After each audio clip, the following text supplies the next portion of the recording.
Welcome back to the second season of Insemination. My name is Laura High, your chaotic sperm donor baby of the podcast world. We are starting off with a bang. Our next guest, Devin Shuman, who is a genetic counselor. Devin is going to be walking us through why the fertility industry is promoting ableism and eugenics. So grab your coffee because this is a big, important episode. Also, I'm very happy to announce that my first piece of merch is out. We have just come out with this t-shirt, "It sucks when the evidence can talk," which is a line that I love to say a lot because it is very true about donor-conceived people. This is available on all of my social media at LauraHigh5. Please get your shirt within the next 30 days because right now, all proceeds from these shirts are going to be going to an upcoming donor-conceived event that is incredibly important, and we need to try and get as many donor-conceived people there.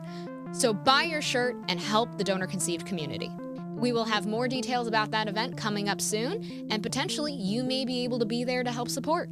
Also, I've got so many amazing upcoming shows. Please check out my website, www.laurahigh5.com, to see if I am performing in a town near you. But I don't want to waste any more of your time. Let's get to the episode, so grab a drink and let's get started.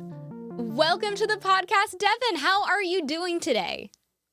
I'm good. How are you? I am so excited to talk with you. But before we actually get to the meat of the episode, I need you to show everybody the blanket behind you because it is the cutest thing in the world. It's like a throw blanket with chromosomes on it. I have it to hide my chair that is a little bit past its due date in terms of being well, but like you can't tell because there's a cute blanket, so it's okay. But the blanket is a perfect Band-Aid. I love it. Yep. And I see you have mitochondria pillows behind you. I do. Plushies off of Etsy, fresh crayon store. Shout out to the amazing girl who makes them. I don't think there's anything better than giant plushies of random things that you learned about like in high school. Like I think that's just the epitome of being an adult, is being able to afford to buy yourself that stuff. I really love that this is like a new take that like because you're a millennial, right? Yep. Yeah, this is like a new trend that like we're starting of like, no, I'm going to buy the shit that was not bought for me as a child. I am going to be reliving that childhood joy and filling in those holes. I love this trend, and I love the and I love they're so happy. They're happy mitochondria. Right? And she made the two normal ones, and then I was like, how about a pridochondria? As who we doesn't should. want rainbow science nerd stuff? And she was like, oh, challenge accepted. So now, is there a reason that you picked like mitochondria over like nucleus? Yeah. So for me, we didn't really do my background, but I'm Devin. I'm a genetic counselor, and I have a genetic condition called mitochondrial disease. So for me, mitochondria are not just like what you learned in high school biology, but they have a huge impact on my life. And so why not make it a fun impact instead of just a medical term, but more of an identity? And I have so much mitochondria stuff in my house, it's not even funny. I have like 7 different earrings, a couple necklaces. It's bad and wonderful all at the same time. Well, if you don't mind me asking, what is a mitochondrial disease? Like what does that entail? Yeah, so a lot of people, they remember high school biology class, right? Mitochondria are the powerhouse of the cell. The only Yes. thing you learned in biology, right? So essentially, a mitochondrial disease is a condition that causes the little powerhouse to not work the way it should. And so it really can run the gamut. There's all different forms of it. There's all different type of symptoms because the mitochondria are in every cell in our body pretty much. And so you can have symptoms from usually stuff like chronic fatigue and muscle weakness, which makes sense, things that take energy. Yeah. But the heart takes energy, the GI system, the brain, the liver. So pretty much it's like a hodgepodge. You can pick what you want, and everyone has a slightly different flavor of it. But it comes down to just boiling down to you don't have enough energy for your daily life stuff. And so then your body creates havoc because of it. And you take lots of naps, which works for me. That makes a lot of sense. Thank you. I appreciate that. And I'd love to talk about you as a genetic counselor. So what do you do as a genetic counselor? Yeah, so genetic counselors are something that most people have actually never heard of, kind of like mitochondrial disease. And so what we do is, I joke, it comes down to being a medical jargon translator, a professional Googler, and an emotion validator. But like the official way that they define it is our job is to help people understand genetics. What are the different factors that go into how something's inherited? What in your family history could have a genetic component? What tests exist out there? And how do you figure out for yourself what's the best answer for you? Do you want to do it or not? How do you make an informed decision? And just kind of understanding how genetics impacts your life. And it really, again, there's a whole spectrum. You can do prenatal, pediatrics, adults, cardio, preconception. You can even work in public health or work for insurance companies. You can do a lot with the degree.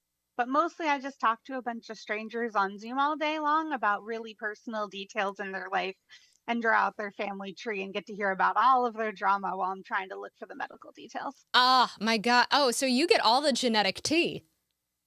Yeah, so much. And so many people feel bad for sharing it. They're like, well, I mean, I shouldn't say that, but blah, blah, blah. Woo. And I'm just like, no, that's normal. Like everybody is just oversharing. Just don't feel bad. Just keep going. Yeah. Oh, I mean, everyone's got some, I would say everybody's tree is unique. And everybody has stuff in their tree that I would say probably doesn't fit what we would consider conventional. Yeah. And there's always somebody in the family that you don't like, and there's always Yeah. somebody that you don't talk to. And like, Mm-hmm. that's every family. Yeah. So I just get to know people very quickly and ask them a lot of personal details and try not to make them feel bad while I do it and try to make them go, no, no, no, that's okay. Emotion validate and move on. I love that. And then where did you get your training from? Yeah, so it's actually a master's degree in genetic counseling. So you get an undergrad. Mine was in psychology from Smith College in Massachusetts. Mm-hmm. And then you do a 2-year master's program on just genetic counseling, trying to learn everything you can about genetics in 20 months. And for that, I went to UC Irvine in Southern California. Didn't want to do the land of the snow again. I was like, let me go do some SoCal life for a couple of years. I went to college in Rochester, New York. Yeah. And I was just like, and I am done with snow. Thank you so much. Bye. Yep, This that was me after 4 years of undergrad. I was like, this is lovely. I have some photos. Yes. I'm gonna pick something a little different moving forward. So. Yeah, I was like, we did this. I mean, I live in New York City. We still deal with snow, but it is not Rochester snow. That is of a whole different caliber. That is snow on steroids. Yeah, no, I luckily have not had to deal with that yet in my life. And I'm okay with that. I currently live outside Seattle, Washington, where if it snows, the whole city shuts down for like a week. And you watch the buses slide down the big hills. I love Seattle. I have not done a stand-up show yet in Seattle, so if there's anybody listening who does book shows in Seattle, know that I want to come out there with every fiber of my being. Please book me for a Seattle show. Oh my God, I want to come out. So what I would love to sort of pivot to, and the reason I had you come on the show is you recently wrote an article, post. Well, how would you describe it? We just call it a blog post, but yeah. You wrote a blog post that maybe a little too long to be a blog post. Well, I'm going to say I'll call it. It was a fun article, and it hit me so deep in my soul, and I was so happy that especially a genetic counselor wrote this. But you were essentially breaking down why ASRM, the American Society of Reproductive Medicine, is promoting ableism. And for anybody who's new to the podcast and doesn't know what ASRM is what constitutes all of the guidelines for the clinics and cryobanks to follow. Not regulations, but guidelines. And a lot of their guidelines are absolutely ableist. And I had to get you on the podcast immediately when I read this because it was like, let's break this down because the fertility industry is incredibly ableist when you kind of like take a step back and look at it. And I would love to, in this podcast, break that down with you. But let's start at the beginning because obviously we're talking about ableism. We're going to be talking about eugenics. And so this is a very controversial, it's a dark subject with a very, very dark history. So let's start from square one of what is eugenics and what is ableism? Yes. So ableism is a term that a lot of people haven't heard of. Like most people have heard of racism, sexism.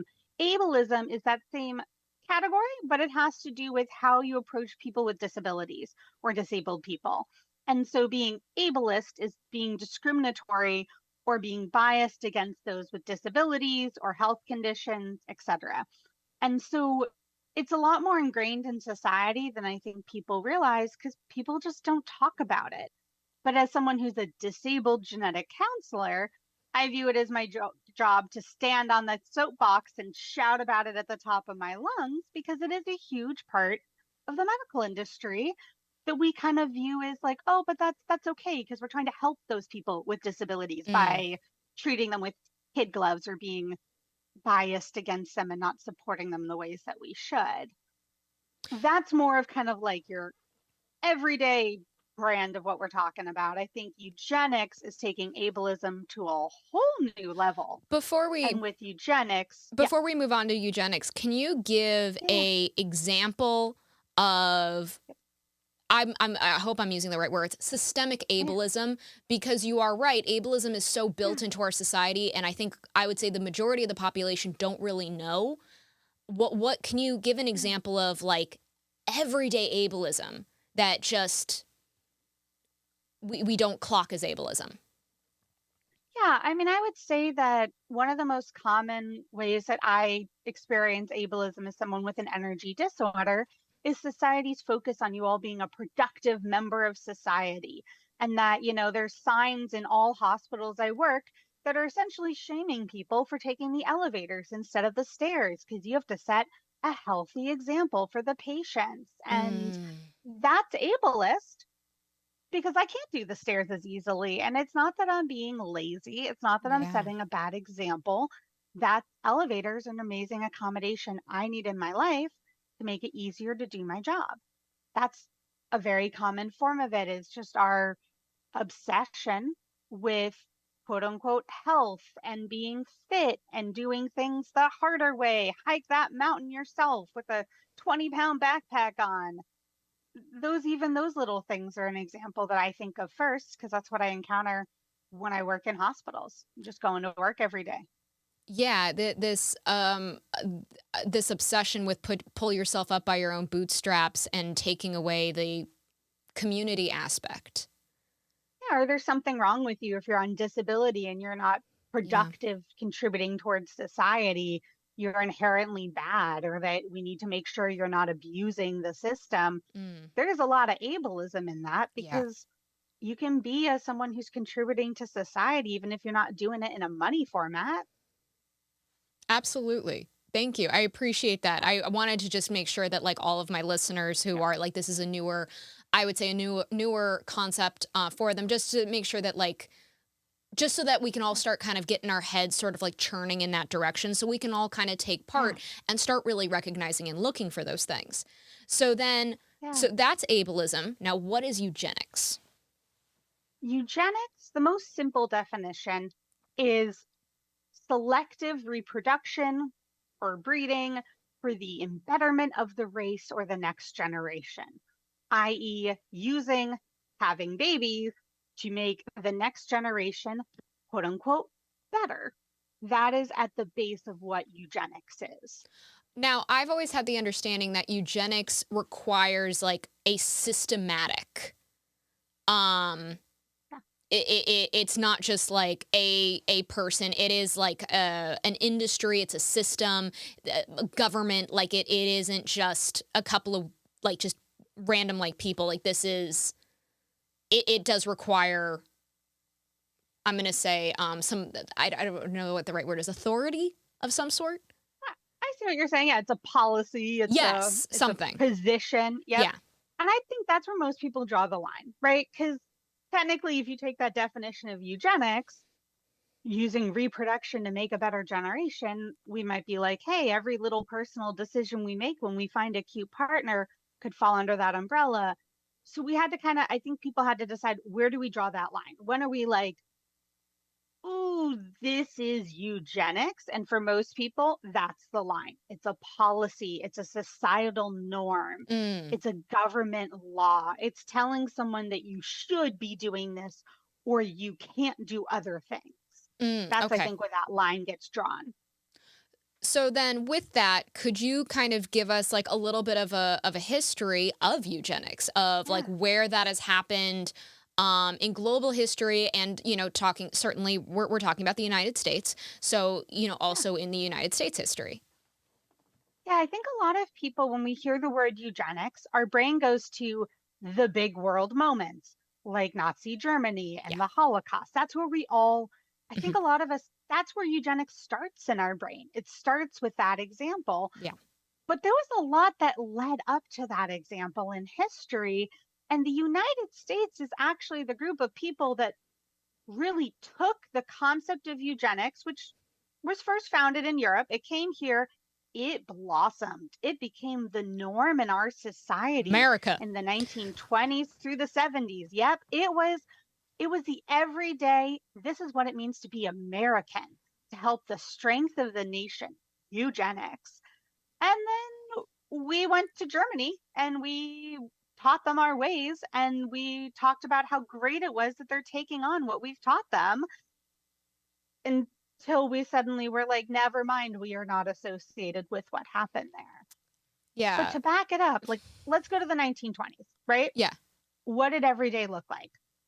If you went to a state fair, for example, right? Local country fair, having fun, eating your popcorn, having your cotton candy. I don't know if that's what they had in the 20s, but I'm going with it. You would see, let's go with it, let's right? go with Just it. sure.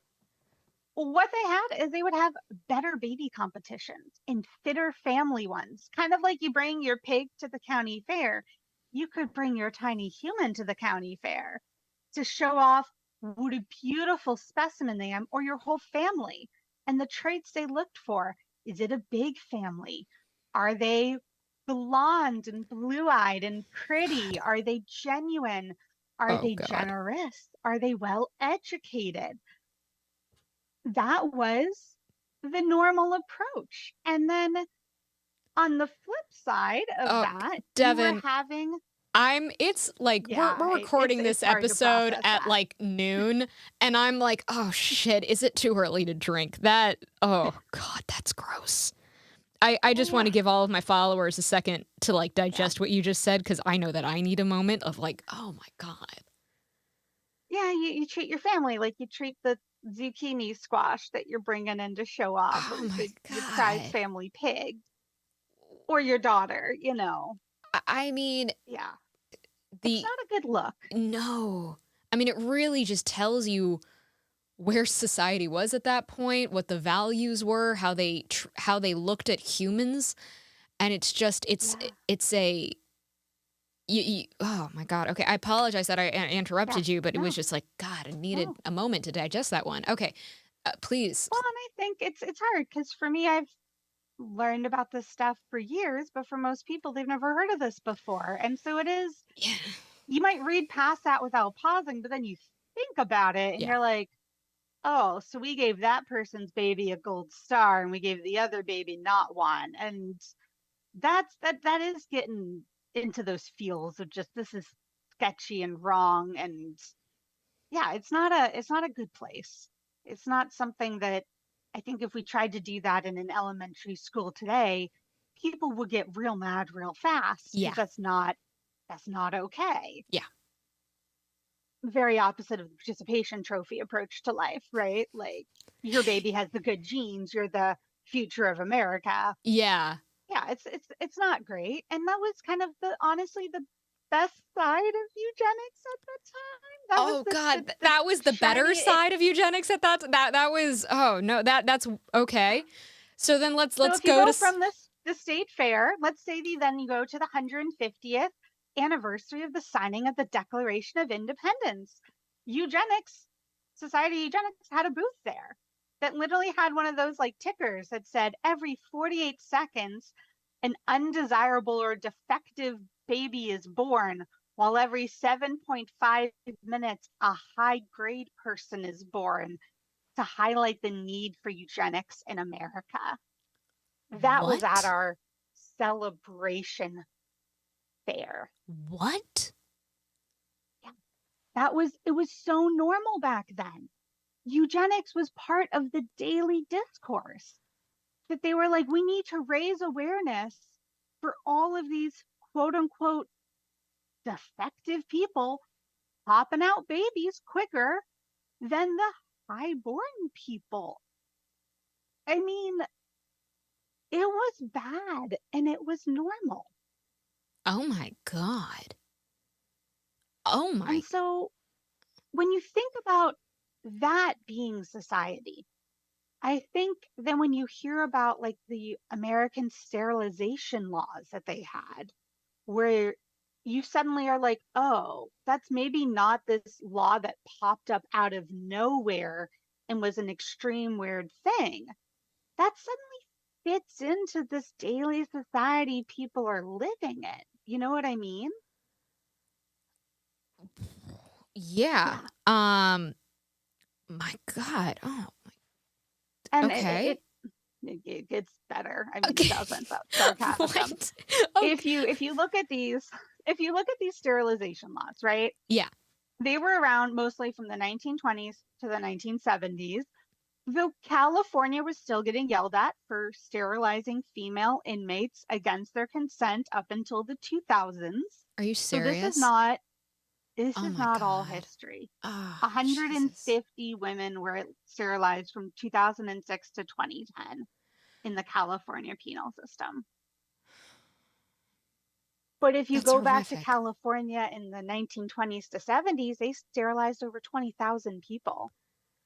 And the way that they decided who should be, they wanted to make sure that if you were alcoholic, so they said if you had alcoholism, if you were feeble minded, which back then included not just lower IQ, but obsessively interested in sex, or poverty or homelessness when under feeble minded, if you were epileptic, if you had criminality, those were all criteria. And before we sterilized people, they actually put them in state institutions with the explicit guidelines of wanting to lock them away during their reproductive years so they wouldn't create more burdens on society. Oh my And when God. that got too expensive, we just started sterilizing all those people because that's cheaper. And that was considered the norm then to protect the next generation of Americans.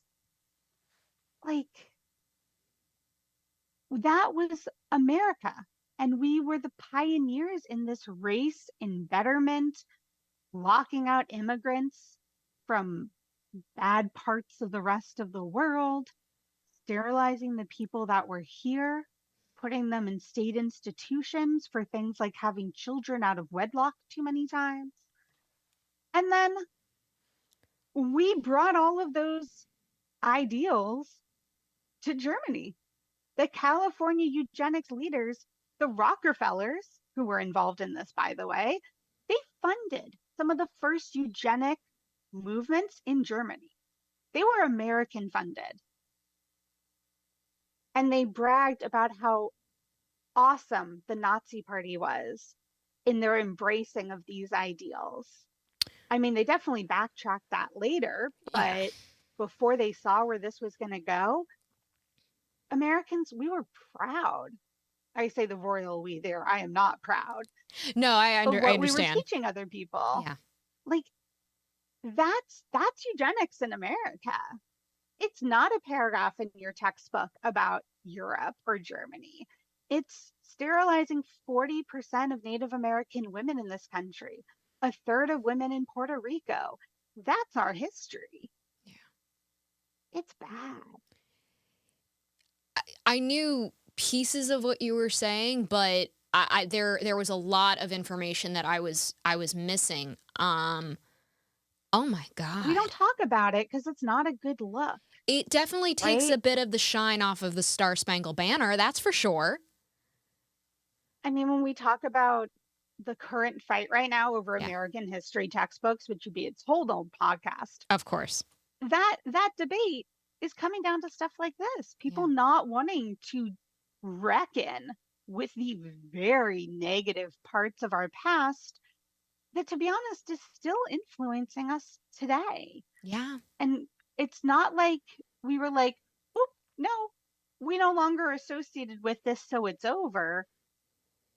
People who lived through this and wrote articles and competed in better baby competitions, they're still alive. Yeah. The doctors that voted to make these policies and to start these hospitals, they're still practicing. That was only 50 years ago. A lot of doctors practice into their 60s, 70s, and 80s. That could still be your doctor. Hopefully, they've reevaluated their priorities since then. But I mean, how long does it take for policies, new ones to get written Yeah. and to change the fundamentals of our society and our laws? That stuff is all still there. Some of these laws still exist where you can sterilize people.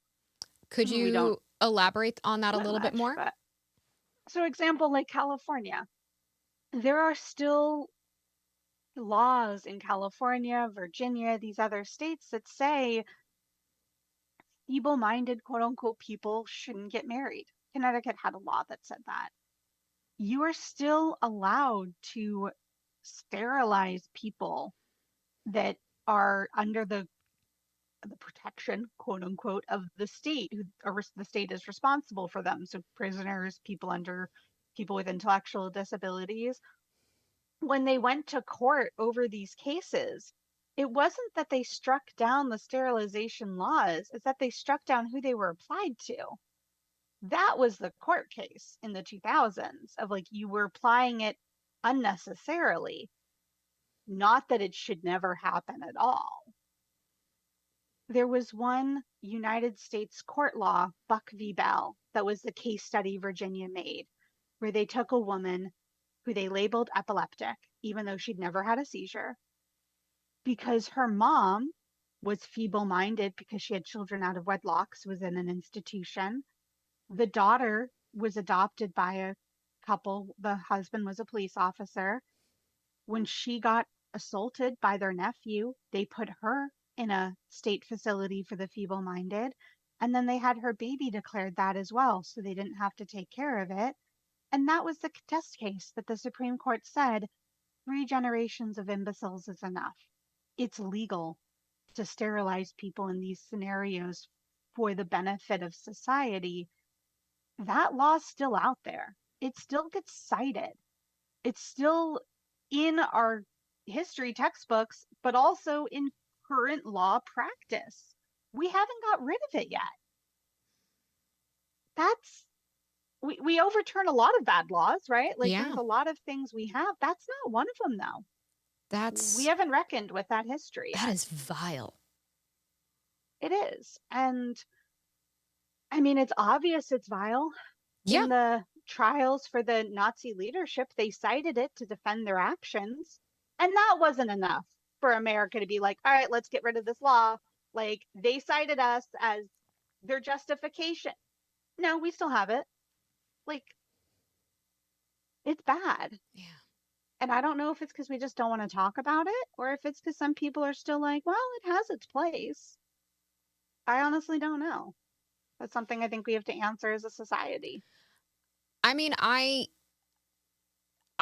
still very much think that there is a lot of ableism that is in our day-to-day conversation that we just sort of and that ableism can lead to, I would say, a light eugenics, if that's the proper terminology, or and I do think that there is so much ableism that just we don't clock as a society.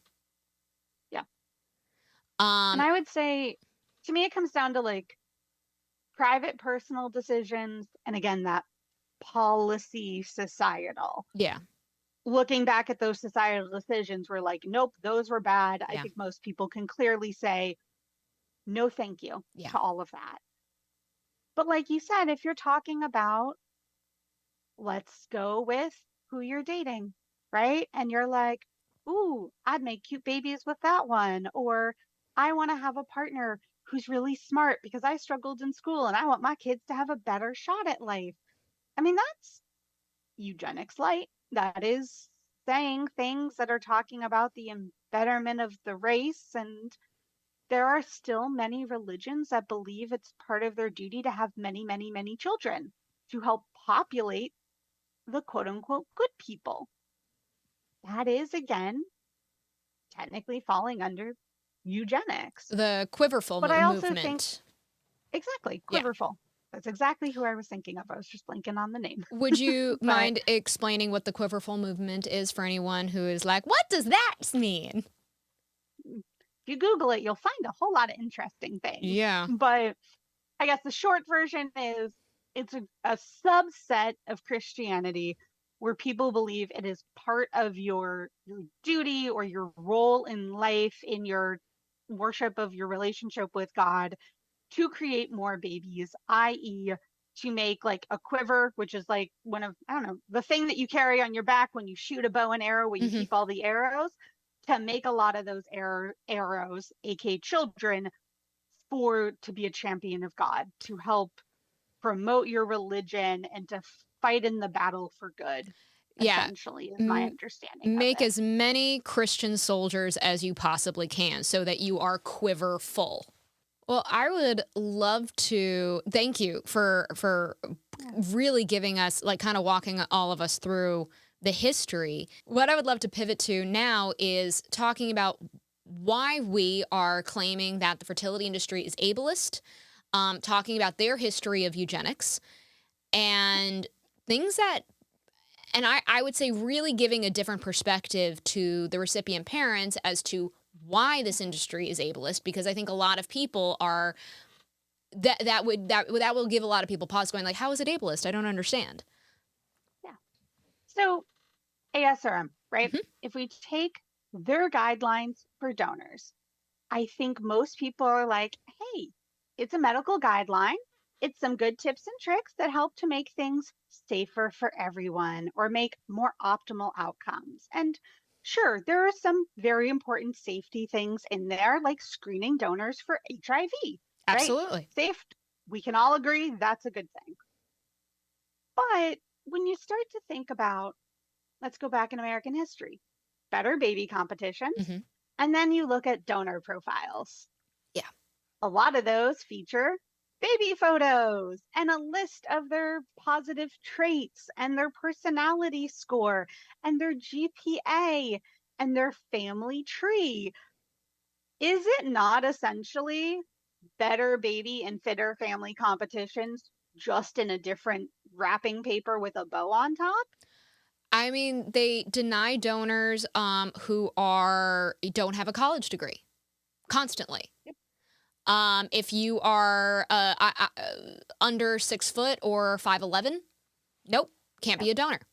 Um, there, if your mom was diagnosed with an anxiety disorder, nope. Yep. I mean, it's essentially just a new spin on the same thing. Hmm. But we're okay with it suddenly because, hey, it's fun to look through all the different donors and picture your kids. And Yeah. I mean, I'm not going to say that, find joy in this process. You are creating a human. I think all families should find joy where they can in that. But I think you have to take a real lens to that and go, ooh, maybe this isn't great. And again, I don't think I'd ever tell, like, let's say your best friend is like, I need to use a sperm donor, right? I don't think you'd ever tell your best friend, like, oh, you're a horrible person because No. you personally want someone who was tall or went to college. You'd be like, girl, you do you. It's your baby. Do what you want, right? But these aren't personal decisions. These are guidelines. These are policies. Yeah. These are published. This is what you should be doing. And Yeah. more importantly, what you shouldn't be doing. Yes. I don't think anyone takes the time to read these, right? Because, like you were saying, if you're not tall, if you didn't graduate college, not that all of them are even checking some of those details, but that's a different story. But here are the different things medically that you can't do. Mm-hmm. If you have a medical condition, quote unquote, that significantly impacts your quality of life, like taking lifelong medications, requiring frequent medical visits, and they list diabetes as an example. About 10% of Americans have diabetes these days, statistically speaking. So we're already taking 10% of America and going, nope, you can't make a baby in this regard, right? Like that's not a small percentage of people. Maybe they get around it because they get donors when they're nice and young and haven't developed it yet. But does that mean that they're not going to develop it later? And now we've given you this false sense of security, quote unquote. Mm-hmm. You can't have ADHD that's significant, quote unquote. Who's deciding that? Yeah. As a genetic counselor that's talked to donors and taken their history down, I've had to put, do they meet ASRM guidelines or not, in a clinic note. We all were looking at each other at work being like, how do y'all define major impact for ADHD? Yeah, And I we all mean, came to the conclusion of we can't. yeah, We're that's talking to people very for half an hour. subjective. I'm not qualified to tell you if your ADHD is severe. Like, Yeah. seriously? ADHD is common. It's normal. So Yeah. is mental health conditions. But you can't donate if you're on mental health meds or if someone else in your family has cerebral palsy or a seizure or a birth defect or miscarriages. Or if we get really sketchier, like for the HIV protection, if you've had sex with a man who's had sex with other men in 5 years, if you've been in jail overnight in the last year, if you've had a tattoo that might not have been done in sterile conditions, if you've had sex in exchange for money. Is this not sounding like the exact same criteria of when we used to sterilize people in American history? I mean, it's not that different sounding. They just say it's for people's protection, even though we do screen for all of things like HIV 5 different ways during the process. Like, Yeah. it's not like we're not covering that basis. And But to add to it, because right now we're talking about it from an yeah, ableistic standpoint, only 5% of donors right now in the United States are Black. yeah, Last year, there was an article, it came out from the Washington Post in 2022, talking about how at that time it was only 2% of donors are Black. And there was like, you know, they talked about it from a lot of different standpoints and saying like, well, it stems from the fact that, you know, this community just has a distrust for the medical community, which is like, let's be honest, that is understandable given the history of what we have done to that community. But 2%, 5% bullshit. That is not just a mistrust. yeah, And we've had plenty of donors come forward who are a person of color, and they said, I am conventionally healthy. I hit all of the ASRM guidelines. Why wasn't I chosen? And we've heard that enough from people of color. And yeah, recipient parents of color have had a hell of a time trying to find a donor that matches their ancestral background. And sometimes they have not been able to find one at all, so they end up having to use a white donor. What does that sound like? And there have been so many recipient parents of color who have come forward saying that who have been able to find a donor of color that does match their ancestral background, but they have said, why does my donor cost more than its white counterpart? yeah, So there is like so we're not yeah. just ableist, we're also hell of a racist. Yeah, no, it is absurd, Yeah. especially when you add in things like if you spent a night in jail in the last year. Well, Mm-hmm. look at America and who we arrest. Yeah. That is a way to screen out people. It's not like simply spending a night in jail magically means that you have now HIV or something that could actually affect this. No, that is just pure bias You as far can as I'm the concerned. amount of stuff you can spend a night in jail for just the pettiest of pettiest things. Yeah. Yeah. And again, not having the resources to bail yourself out quickly enough. Yeah. Being targeted by police. I mean, Mm-hmm. it's absurd that that is a criteria here. And some of the criteria are also that you can't have routine exposure to people who don't meet these criteria, i.e., share common spaces with them. So not only can you have somehow managed to dodge all the racism and bigotry in America, you better not live with someone who hasn't, because then you're also disqualified. But this has nothing to do with eugenics. Like, come on. It It's absolutely absurd. it's repackaged the better baby contest in just as you said, it's just repackaged in a different format. And more Yeah. people are using donor conception every single year. And this is a huge problem. And the fact that there isn't any kind of anti-discrimination laws protecting donors, protecting recipient parents, Yep. I think is absolutely horrific, because it essentially is, because I mean, so you have the ASRM guidelines, and then but Yep. it's guidelines, not regulations. So at the end of the day, it is banks. It's just some people in the back Mm-hmm. room deciding Yep. who and who they do not want to procreate. It is literally them. And I Yep. challenge everybody, I please ask everybody, go to a cryobank's active donor catalog. Check them all out and look at the lack of diversity. This is so easy to check out. They list race, they list ethnicity, like they list Oh, all of it. Go look at it for you yourself.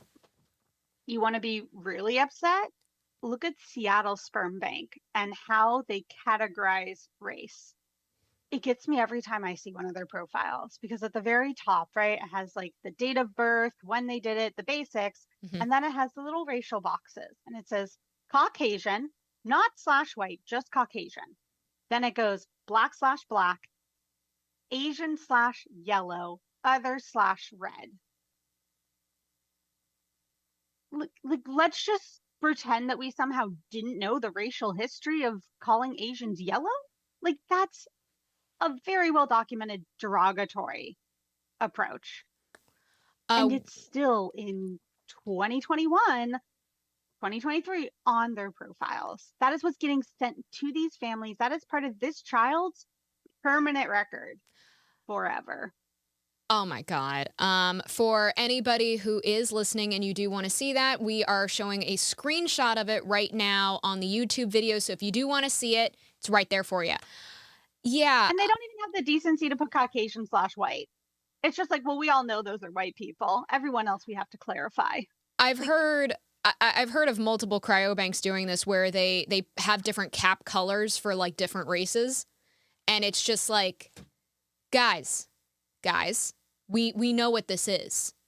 We can see what you're doing. This is disgusting.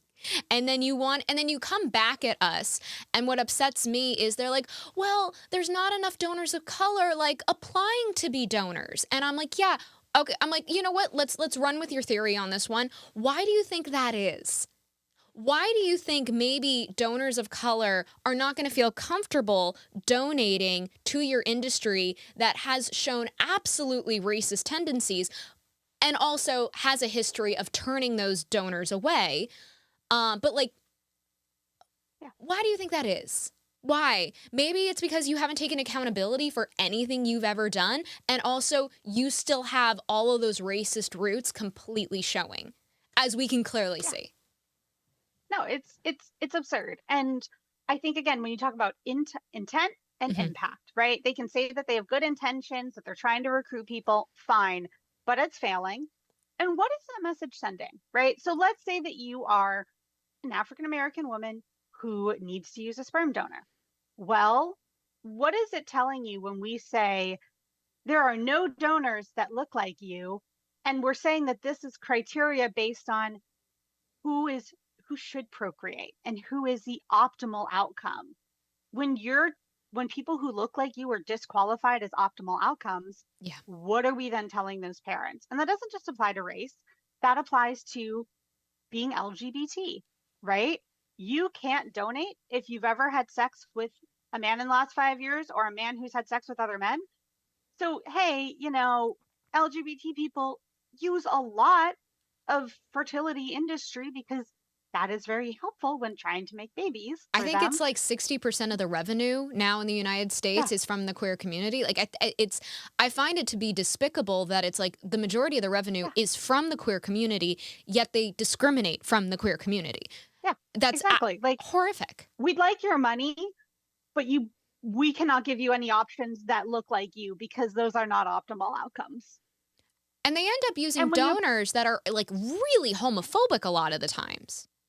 I mean, yeah, we've I had mean, a it's, lot of cases where like donors like find out their sperm went to like a queer couple and they're pissed as fuck. And it's like it's horrible. beyond horrible. Yeah. And it's so disheartening. I can't imagine what that's like when you're like, I just want to have a kid that looks like my wife, Yeah. who I am in love with, and I can't because her race, her sexuality, maybe she has ADHD and has some neurodiversity. We're telling you that that wife you fell in love with is not an optimal outcome for the future generation. If that's not eugenics, I don't know what is. And if that's not ableist, I don't know what is. It's so heartbreaking. Yeah. I feel horrible for the recipient parents. And obviously, like, I know the impact as, like, you know, for donor conceived children, knowing that you are the product of this ableism, eugenics program. And it's a horrible feeling to have. And what I also like, and what gets me is they promote this. That's what their show is. But what they end up doing medically to us is actually ending up making us more sick, and they end up actually like causing us incredible medical problems. So it's kind of like the fact that it's like you guys promote all of this better baby shit, but you end up costing us our lives. Exactly. If your real goal was optimal outcomes, then your goal is donor conceived people that are happy and healthy and well informed. Which And they yet, do not do because, I mean, that's because the reality is, you know, there is no like let's go down this rabbit hole right now because because the reality is there's no regulation in terms of what genetic testing you do. So it's up to the clinics in general. And we absolutely know that there has been some fudged stuff when it comes to genetic testing. Because the donors are not required, because the clinics and cryobanks are not required to verify the medical history that a donor hands in, the donor can absolutely just lie. And so what ends up happening is you get so many falsified donor profiles. And so all these recipient parents and donor conceived children have a false medical history. So these kids end up getting diagnosed way late with stuff that could have been diagnosed much sooner, treated, care plan in place, therapy, all set and good. But instead, they get diagnosed with epilepsy 10 years after they should have. Bipolar disorder, 10 years after they should have. Schizophrenia, way later than they should have. A clotting disorder, way later than they should have.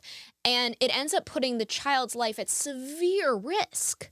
Severe risk. And they end up suffering horribly even more.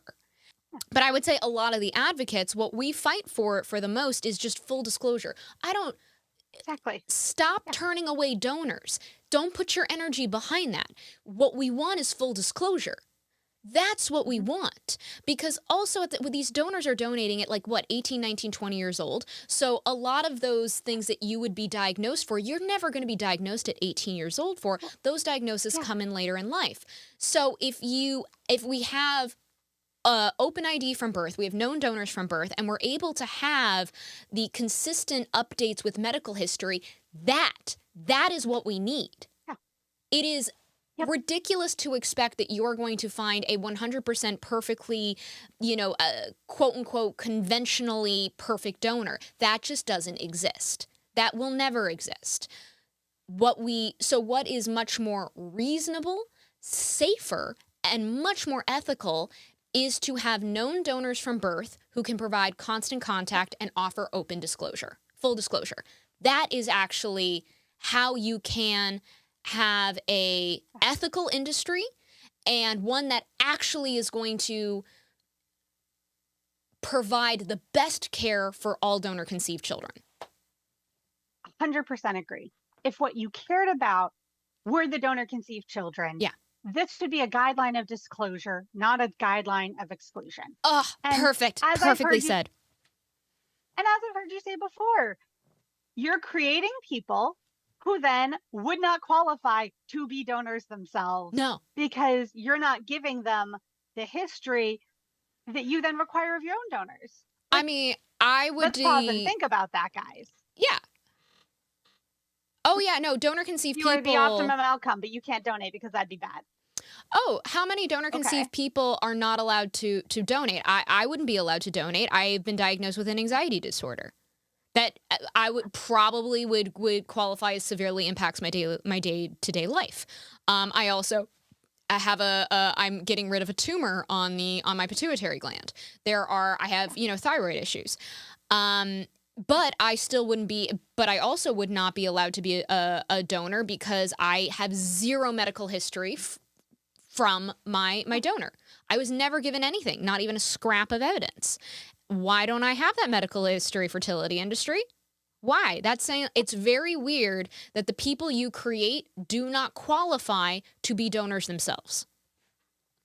Exactly. And when you think about it too, let's say that you do have a donor who knows a lot about their family history because they were like, I want to be good. I want to do this right when they go to donate. They call their mom, they call their dad, they call their grandma, they get all of that. They are more likely to be disqualified than the person who rolls out of bed, sees the advertisement on a bus stop, goes in to donate, and is like, I don't know any of this shit. So the people who are meaning better and have Yes. good intentions are more likely to be disqualified because they know more. Yes. And then let's say that you do donate and oh no, you find out that you have seizures because they develop later in life. So you call the donor place and you let them know. Who's making that decision on what to do for updates? There's no medical update guidelines No. in these ASRM donor guidelines. There's nothing in here There's about like it says that you should. It says that you should, but it but doesn't there's say no about what. Well, and there's no regulation, and we have and if anybody has seen my very first episode of this podcast knows that they are not required, and there's a very good chance they will not update even with a fatal illness. As we discovered from my egg donor that I interviewed, who was later in life diagnosed with sick sinus syndrome, has a pacemaker. What she has is absolutely genetic. She worked her ass off to update the cryobank. You can see full screenshots of all of it, and they at least never updated one of the families, which makes us very concerned that they never updated any of them. And I've talked to people who work at these banks. Like when I was in grad school, they had California Cryobank come in and talk to us about what they do. And I mean, one, they were talking about how they were just running around with pictures of celebrities being like, for male donors, is he more of a Ryan Gosling or is he more of a Tom Cruise? Like that's how they were deciding all Ew. of these details. It was people polling the audience in the office, which, great medical system. They are very official and scientific. But on top of that, they all make their own decision of what they call out. Yeah. So if someone has 30 donor kids out there and they get a call that one of them has autism, it's up to that bank to be like, it should be statistically normal. And then 3 kids come up with autism. It's up to them to decide when do you hit the threshold for telling the other families. That's just depending on the staff at an office. The same office, they may have their own policies, but this is something they're figuring out as they go. Yeah. And this is something that they're deciding on their own. It's not the families saying, hey, I care about this. I really want to know more about that.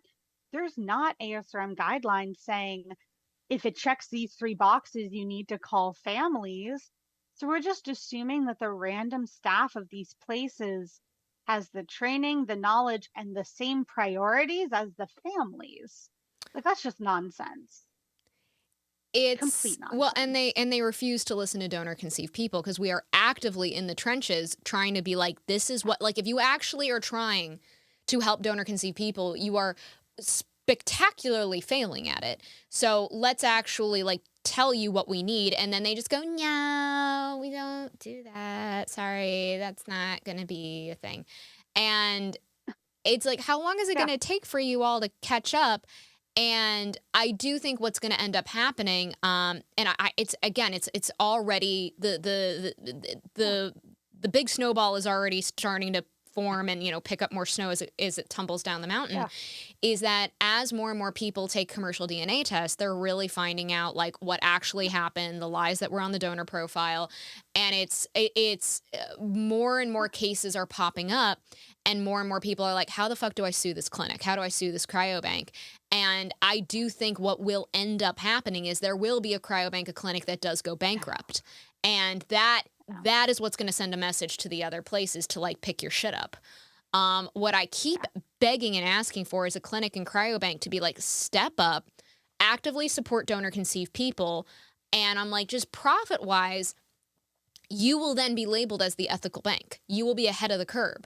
And in 10 years, you will 100% be the ones to win out. And the fact that every clinic and cryobank is like, no, the best thing to do is just never take accountability and keep sliding by as best we can is like that. It's just going to eat you all in the end. And how do you not understand investing in your future? And just doing the right ethical thing. Yeah. But why would you listen to your product when it talks? Well, hey, as I always say, it sucks when the evidence talks. Yeah, I mean, but you're not wrong. Like, whoops, babies who are very cute grow up to be loudmouthed adults. Hi. What do we do now? I'm annoying. Darn, you made me so I survived till adulthood, and now I'm back. Let's talk. Yeah. It's absurd. It is. It's just so absurd. And when you add in the history and the historical context of eugenics into these, and when you add in all of those Netflix specials people like to watch about all of these doctors replacing their own sperm because they think that they're God's gift to man, if that's not eugenics, I don't know what is. Yeah. They're like, oh no, but mine is better. I'm going to be better for the next generation. Ugh. Let me just violate all of these families for my eugenic goals. Yeah. And we're like, oh no, that's just a bad apple. Like, don't keep testing yourselves and proving that that's common. Don't read the guidelines that have eugenics all over them. Just look at the cute profiles online with their personality tests. There's a reason of them as a baby that the fertility industry attracts these kinds of doctors. It is because the guidelines absolutely are eugenics, and it is an unregulated industry. So these doctors get to do whatever the fuck they want. I mean, again, so far only, I believe it's like 17% of the population has taken a commercial DNA test, and we've already found 70 doctors who've switched out the chosen sperm for their own. Like, that is a terrifying statistic. And that act is only illegal in 11 states. I cannot ever get over that. Like, I know that you've probably processed that more than some because you shout about it all the time. But every time I hear that, it just it's like a gut punch. Yeah. That even if we say that people buy into all of this and they make the best of their situation, they could still have a doctor who's like, but I want more white babies, and switches out their sperm. Yeah. And you can't do anything about it. Yeah, I mean, like, well, you wanted a kid, you got a kid. Why aren't you thankful? It's just absurd. Well, and do you want to know what ASRM has said about the fertility fraud legislation, which would make it illegal for a doctor to switch out the chosen sperm for their own or the chosen donor DNA, however it. ASRM has not blocked the bill. But they are not supporting it. They're just sort of like remaining neutral at this point in time.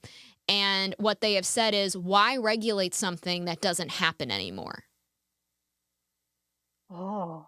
Which is like... So why have we outlawed slavery? Like, why have we outlawed serial killing? Why have we outlawed shooting random people walking down the street? Like, why do we outlaw bad things? Because they're bad. And because they happened at some point. Sure, let's assume it never happens. You don't want to make sure that it doesn't happen again? It's Like, well, it's also like, one, I want to know, how the hell do you know that it doesn't happen anymore? Because looking at all the evidence, I am willing to bet everything I own to say that it is absolutely still happening, because all these doctors, lab techs, all they've ever watched is these 70 doctors get away with it, not go to jail, not lose their medical license. They get supported tremendously by their community. It's the donor conceived person and the recipient parents that end up getting shunned by their community. well, and It's, it's just, if you cared, you would double check. yeah, You double check for so many things in this process. yeah. You can't double check for that. And it's Like, all, and it's not going to the whole medical cost, industry is about double checking. it's what it should Like, be. yeah, And it's also, it's not going to cost these clinics and cryobanks more. Like, I understand, like, even though it is ethically the right thing to do is put in a sibling cap. It is the ethical thing to do. But I understand why clinics and yeah, cryobanks are like, oh, God, that's going to cost us so much. I get that. Fertility fraud legislation is not going to cost you anything. There's no kind of tracking system. no. There's no extra test or anything that you're implementing. It's just making sure that you have Dr. McGrapey keep his shit in his own pants. Or at least give families the option to go after him Yes. if he does it. I mean, I would argue that we should pass legislation and also put in checks and balances. Yes. Like, and that would cost money. Oh, darn, you're making $800 on a vial. Yeah. And it's not like there's no money in this industry. It's a Show me your multi-million dollar industry. Show me your CEO's paycheck, and Oh, then yeah. tell me you don't have the money to check for just some basic stuff. I spoke to a donor once, and I hope I got his. I'm hoping I remember this conversation correctly. But I believe he donated for a couple of years, and at the end of it, he said that he was like, he made something in the $40,000 territory. But he's Yeah. like, but he was in contact with a couple of recipient parents and asked them, well, how much did you pay for the vials? And he said that he did the math and realized that the cryobank made $250,000 off of him.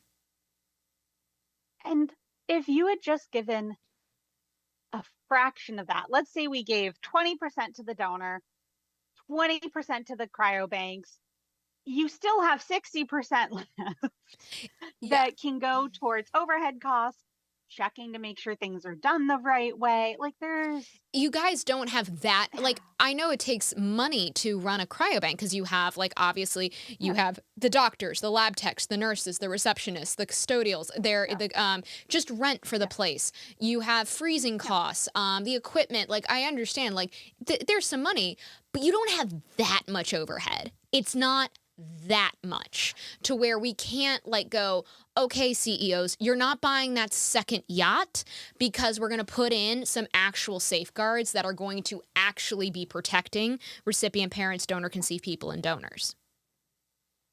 but again, like, there are so many things in the medical industry that exist on the offhand chance that something bad happens, Yeah. right? Like, we have things that are like, yeah, you can't switch babies and take the wrong, like, we have all of these random checks that exist. Yeah. But when it comes to this, it's like, well, but that's not really the medical industry. That's its own thing. Yeah. That's, it's viewed as, like, I almost want to say, like, a fun side project for the industry, but it's people's lives. Yeah, It's not. It is. We have to break it down, and I think again, it really comes back to what we were talking about. Eugenics is the infertility industry is an industry that profits off of making sentient human beings. Yeah. And this is the issue, and this is a problem. Obviously, when it comes to capitalism, is every business needs a product. What is the product? It is the babies. When your product is sentient human beings, we run into some problems, because the whole model is, how do we make as much profit as possible? And that means we're going to not have the safeguards in place to protect these sentient human beings. And we're not blenders, we're not a water bottle, and we're not phones. We're sentient human beings. We do require extra checks and balances than you would for, a mouse pad. you should be the most regulated part of the medical field, not the Yes. least. Yeah, we And by should be regulated, I don't mean like you should tell families what they should and shouldn't do, No, no, but no, I understand. safeguards, basic information, background checks. We're creating lives. Like that should be, and I think of anyone of any background, any religion, anyone should be able to agree to that. Yeah. And yet, it hasn't gone anywhere. Well, but and as you're saying is, and again back to your point, where it is, this is an industry that is literally creating the next generations. Yeah. How this does not have, like, the ethics boards that we should have in terms of regulating the fertility industry to ensure ethics, morality, making sure we are running this as I'm out of adjectives right now, but running this as thoughtfully thank you, possible. running it as thoughtfully as possible, because the impacts are so huge. They're so deep. This is it again, it's creating a generation. And so, and the fact that it's all so loosey-goosey and it's just like, yeah, it's up to whomever, is just, it's not right. And it's creating a generation, it's creating an industry on the backs of vulnerable populations, both the recipients that are vulnerable to being taken advantage of because they need this, the donors who are very, very young, the vast majority of the time, and so are vulnerable, and the donor conceived people that are at the mercy of this and have zero consent in the process. They did not ask to be born. It's all on the backs of vulnerable people. There's nobody in the equation that isn't vulnerable except the industry that's making money. Yeah. And yet we're like, oh, it's fun side projects. We don't need to regulate it. Like, these are just optional babies. No. Yeah. And you're telling the people being created, the families doing the creating, that they're not worthy of being in the next generation. They don't meet the criteria. You can't find someone who looks like you because you're not optimal. That is eugenics. It's horrible. Well, profitable eugenics on vulnerable people. That is what it is. And that is, and the fact that they are just running as unchecked as they are is wrong. And it is why, as citizens, as a society, this is why we need to bug our politicians to vote and fix this. Because this will impact everybody. I know, like, well, I don't have a donor conceived child, or I'm not donor conceived. I'm like, I promise it will affect you. You have somebody, somebody in your life, and it will affect everybody. But Devin, we are coming down to the end of our episode. This has been so wonderful. Before we go, is there any final thoughts you would like to share? I guess my final thoughts would be, look, there's a lot wrong with this industry, yes, but there are still people having to try to work their way through the muck pit, trying to work their way through all of this. And I would just say, try to be as thoughtful as possible.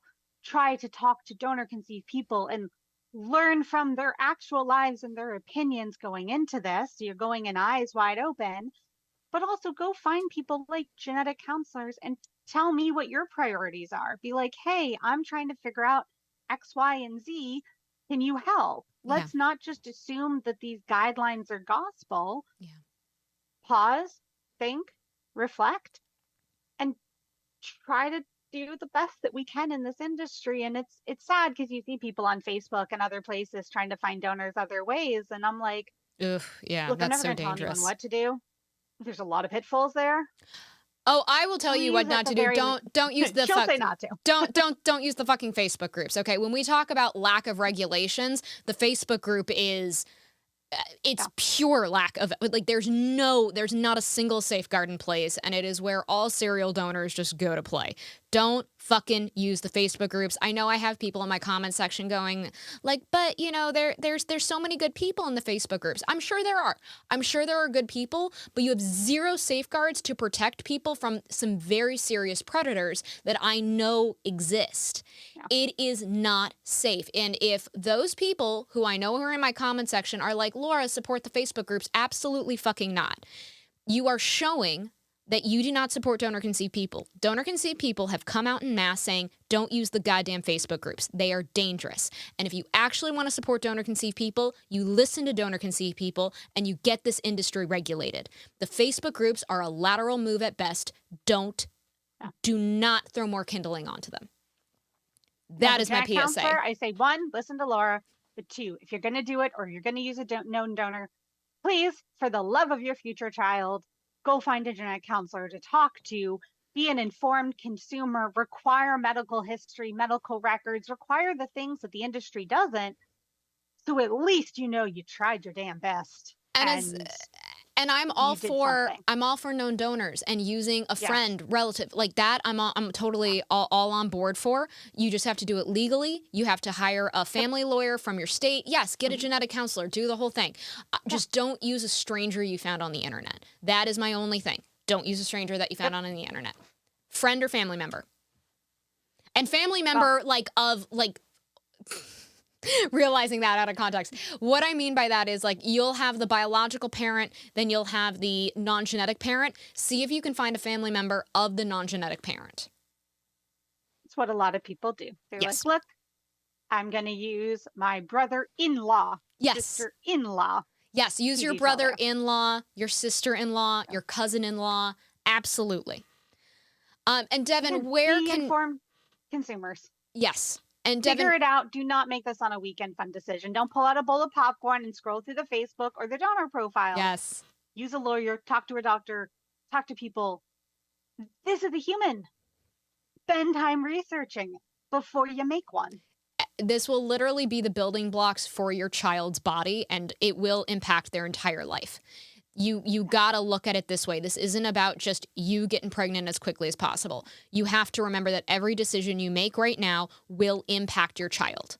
And you have to look at it from that lens. I know it's not a fun lens, but it's what you gotta do. Picture your child asking you about all of these details. Yes. Do you want to tell them I had a glass of wine and I went through Facebook? Or what do you want to tell them? Because they'll become an adult one day and they may or may not judge you. Families are judgy, let's be honest. They are very judgy. Yeah. Devin, family's family. Where can people find you? Yeah. So to find a genetic counselor, I mean, the easiest way to find us in general is you literally Google find a genetic counselor, and it's findageneticcounselor.org is a website where you can sort by state, telehealth, in-person, prenatal, preconception, etc. For me, I work at a foundation called Genetic Support Foundation. It's a nonprofit. And our whole thing is that we're not biased. We do not take money from testing companies. We do not take money from industry. We're there just for the patients. And our motto is it starts with you, not with a test. It's about the person. It's not about the money or any of that stuff. Find us. I will talk to you about donor profiles. You can talk to my coworker, Jenny, who is donor conceived and was writing the blog post with me. Like, we're there to help you. Come find us or find the local one in your area. I love that. Well, thank you, Devin, and thank you to everybody who's listening. As we said before, if you are a visual learner like myself, remember this whole episode is on YouTube. And please subscribe, leave a review because all that shit matters. Tell your friend about this podcast, and have a fantastic, amazing, wonderful day. Devin, thank you again for your time, and we wish you all an insemination good day.